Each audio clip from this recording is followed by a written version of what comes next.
শুভ সকাল বন্ধুরা, welcome back to my channel Chandana পরিবারে সবাইকে স্বাগত জানাই। সবাই কেমন আছো আমার বন্ধুরা? দেখো বন্ধুরা, আজকে খুব ঝড় বৃষ্টি হচ্ছে, তাই গাছপালাগুলো কেমন হয়ে গেছে যেন খুব হাওয়া হচ্ছে, তাই গাছপালাগুলো খুব হাওয়াতে নড়ছে। আর দেখো গাছগুলোতে কি সুন্দর ফুল হয়ে রয়েছে, তাই না? রাধে রাধে বন্ধুরা, আজকে আমি রান্না করব পটলের কষা। খুব সহজ পদ্ধতি গো, তো কম তেল মশলা কম খরচেই রান্না করব পটলের কষা। দেখো বন্ধুরা, পটলগুলো আমি নিয়েছি 8-10টা পটল নিয়েছি। তোমাদের যার যটা লাগবে তারা তটা নেবে, আমাদের এই পরিমাণ দরকার তাই এটাই নিয়েছি গো। প্রথমে পটলগুলোকে খোসা ছাড়িয়ে নিয়েছি, দিয়ে জলের মধ্যে ধুয়ে নিয়েছি ভালো করে। তারপর পটলগুলোকে কাটবো। দেখো বন্ধুরা, এইভাবে পটলগুলোকে কেটে নিয়ে কাটবো পিস পিস করে।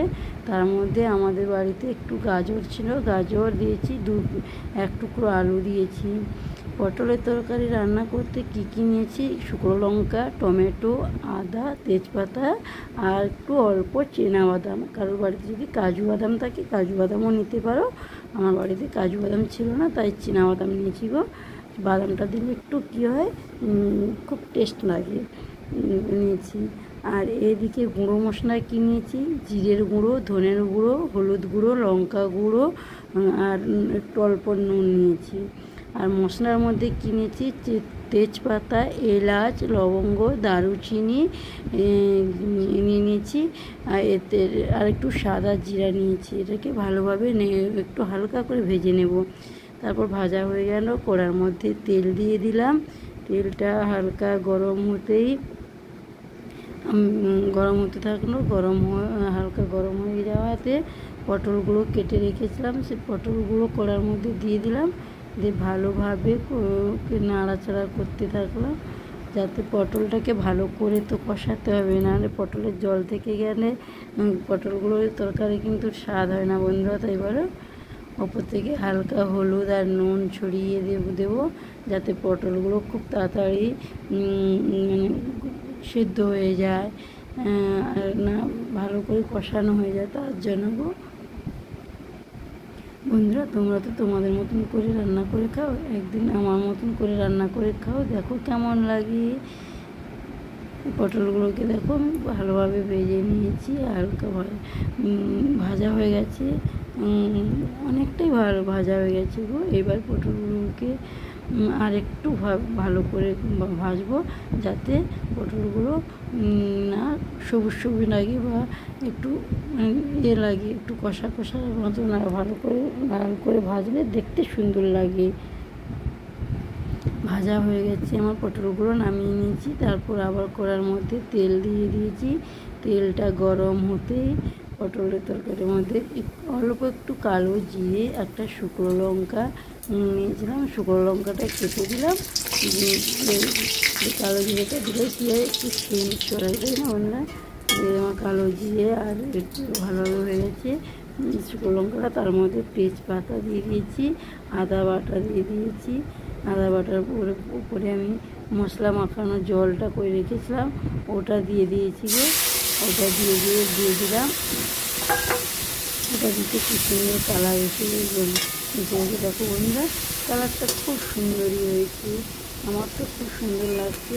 এটার মধ্যে কেটে রাখা টমেটো দিয়ে দিলাম, আর বাদাম বাটাও বেঁচে রেখেছিলাম, এটা ওর মধ্যে দিয়ে দিলাম। দিয়ে ভালোভাবে নেড়ে চিড়ে মশলাটা একটু কষাবো। দেখো বন্ধুরা, মশলাটা আমার কষানো হয়ে গেছে। কত সুন্দর হয়েছে বলো, কালারটা খুবই সুন্দর হয়েছে। জানি না তো এটা কেমন হবে, তবে মশলার কালারটা খুব সুন্দর হয়েছে। এর মধ্যে পটলগুলো ঢেলে দিলাম, পটলগুলো দিয়ে ভালোভাবে এবার কষাতে থাকবো। পটলগুলো দিয়ে মিনিমাম 5-7 মিনিট তো মশলার সঙ্গে কষাতেই হবে।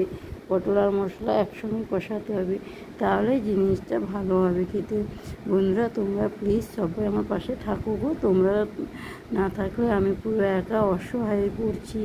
আমি জানি আমার অনেক কিছু ভুল হচ্ছে, তবুও তোমাদের বলছি প্লিজ এই ভুলটাকে ক্ষমা করে দিয়ে তোমরা পাশে থাকো, ভিডিওটা পুরো সম্পূর্ণ দেখো। দেখো বন্ধুরা আমার পটল আলু কষানো হয়ে গেছে, কত সুন্দর কালার হয়েছে তাই না। আমি এভাবে আরও 2-3 মিনিট কষাতে থাকবো। এদিকে আমি একটু গরম জল বসিয়ে দিয়েছি, কারণ পটলের তরকারিতে ঠান্ডা জল দিলে ভালো লাগে না গো। হালকা গরম জল করে যে কোনো তরকারিতে তুমি হালকা গরম জল করে দাও, দেখবে তার সেই তরকারিটার টেস্ট অন্যরকম লাগে গো, খুবই ভালো লাগে। বা গরম জল বসিয়ে দিয়েছি, জলটা আমার হালকা গরম হয়ে গেছে কড়ার মধ্যে। এবারে আমি পটলের তরকারির মধ্যে জলটা পরিমাণ মতন দেবো, কষা করবো তো তাই বেশি জল দেবো না, অল্প পরিমাণ মতনই দেবো। জলটা দিয়ে দিলাম আমি, জলটা দিয়ে দিতে কত সুন্দর কালারটা হয়ে যাচ্ছে। এবার আস্তে আস্তে ফুটবে, বেশি সময় ফুটতে লাগবে না গো, 3-4 মিনিট 5 মিনিট হলেই হয়ে যাবে। এবার জল দিয়ে দিয়েছি, এবার ফোটানো হয়ে গেছে, আমার তরকারি হয়ে গেছে। এবারে নামাবো, উপর থেকে গরম মশলা একটু ছড়িয়ে দিলাম, কারণ আরও একটু টেস্ট হওয়ার জন্য। এই যে আমার পটলের তরকারিটা রেডি হয়ে গেছে। বন্ধুরা প্লিজ তোমরা সবাই দেখো, পাশে থাকো। ভুল হয়ে গেছে, অনেক ভুল আছে, তোমরা সেটাকে ক্ষমা করে দিও। আর ভিডিওটা পুরো সম্পূর্ণ দেখো, আমার পাশে থাকো। এই যে আমার পটলের কষা পুরোই রেডি। হরে কৃষ্ণ, রাধে রাধে। সবাই ভালো থাকো আর আমার পাশে থাকো, সাপোর্ট করো। ভালো লাগলে লাইক সাবস্ক্রাইব করে দাও। Tata, bye bye.